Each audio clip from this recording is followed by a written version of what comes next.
Our next question comes from Devin L. Devin says, as the rumors spread of rate cuts in 2024, home values are likely going to climb again. What's your opinion on capitalizing using a HELOC to expand your real estate portfolio? For example, if a house you own was purchased at $450,000 and it immediately shoots up to $550,000, what would your strategy be to try to use a HELOC to buy another house or property? Is this a smart idea? Robert, you know this stuff way more than I do, so I'm going to let you answer this one. I love this question, Devin, and I think hopefully everyone listening is taking notes on this, because I think it's so important, because we discuss this frequently, that when you buy an individual a primary home, your money and your equity and upside potential really is dead money if you do nothing with it. That's why I love the HELOC program. And for any of you listening that don't know what that is a home equity line of credit. And basically what it does is you qualify for a certain amount of your equity in the property that you can pull out and do whatever you want with it. I love this question and I love this idea. And for me, it's a resounding yes, because I know that if I pull out $100,000 to buy another duplex or buy another property, it could be a quadplex, whatever it might be, then I'm getting that money moving. I have a much better chance of making more money with that money. As you always hear me talk about, positive arbitrage of your money is one of the most important things you need to always be looking at. And in this instance, especially with rates coming down, HELOCs are going to be back down to 6.25%. And right now in the markets, even with VOO or QQQ or VGT, you could be making 15 or 20% on your money. So I love this question and the idea of pulling that equity out to buy another property or a small business, so you have additional cash flow and upside potential.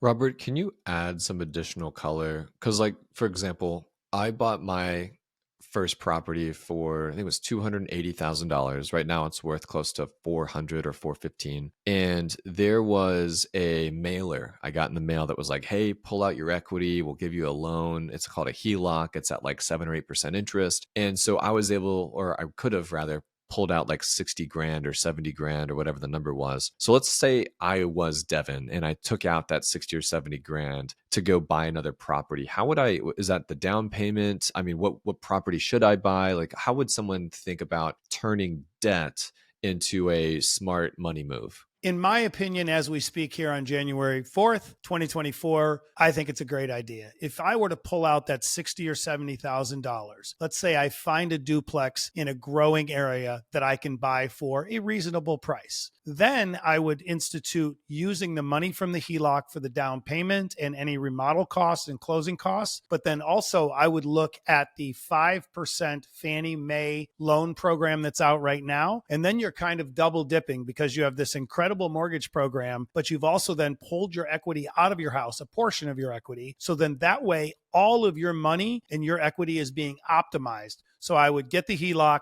pull that money out, buy the property with the 5% Fannie Mae program, and you would be so far ahead of most people in building wealth. And you could do that over and over again over the years. Not only are you creating additional tax advantages, but you're also creating capital appreciation and potentially cash flow if this duplex, triplex, or quadplex is making you money right out of the gate. So I love this on so many fronts, and I think it's a strategy everyone should look at doing.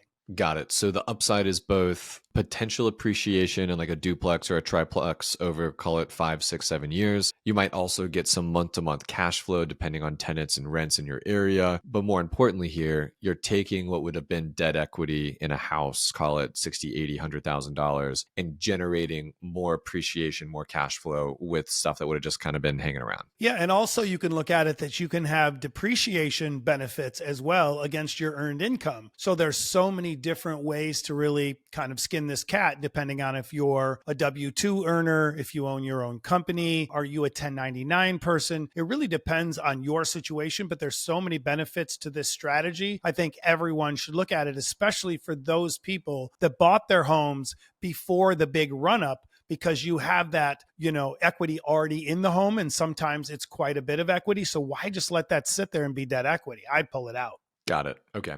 Cool. See, this is this dichotomy. I don't know what I'm talking about with real estate, so I got Robert to answer my questions, and you all get to hear the behind the scenes of how this stuff actually gets answered. It's great. I love it. Yes.